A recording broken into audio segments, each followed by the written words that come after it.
இனிய காலை வணக்கம் அன்பு நண்பர்களே. பொதுவாகவே ஒரு 90% மக்களுக்கு வாழ்க்கை கொஞ்சம் ஓரளவுக்காவது ப்ரெசண்ட்டாக போயிட்டுருக்கும். உழைச்சாங்கன்னா வேலைக்கான சம்பளம் ஊதியம் கம்மியாக இருந்தால் கூட கரெக்ட் டைமுக்கு வந்துடும்.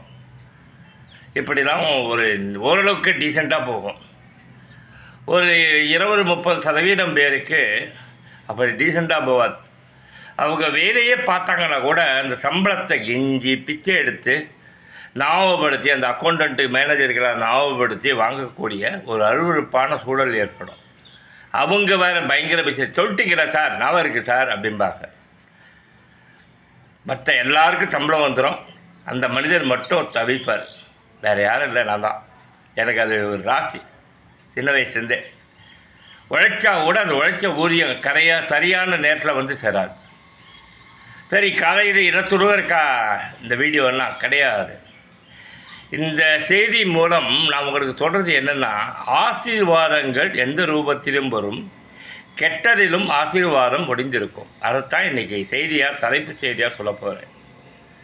அது என்னடாங்க, ஆசீர்வாதம் எந்த ரூபத்தையும் வரும், கெட்டதிலையும் ஆசீர்வாதம் ஒழிந்திருக்கும் அப்படின்றீங்கன்னு கேட்குறீங்களா? என் வாழ்க்கையில் நடத்துகிற ஒன்று சொல்கிறேன். கெட்டதில் ஆசீர்வாதம் என்னன்னு சொல்லிட்டு, ஒரு முறை மட்டுமல்ல, பல முறை என் வாழ்க்கையில் இந்த கெட்டதிலும் ஆசீர்வாதம் நிகழ்ந்திருக்கு.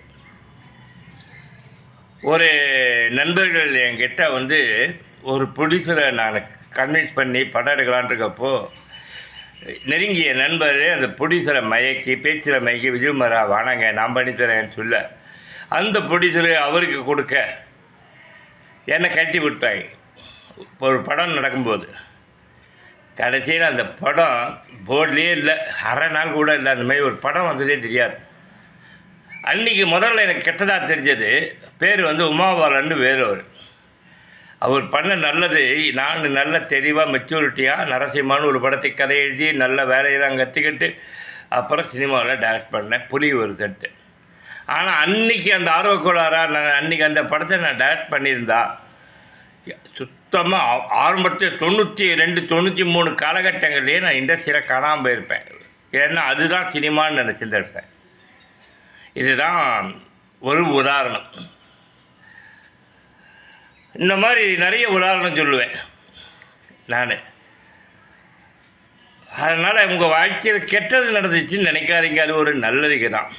முடிஞ்ச அளவு ஓய்வெடுக்க ஆசைப்படுங்கள். 60 வயதை கடந்தவங்க ஆசைகளை குறைச்சிங்க. மறுபடியும்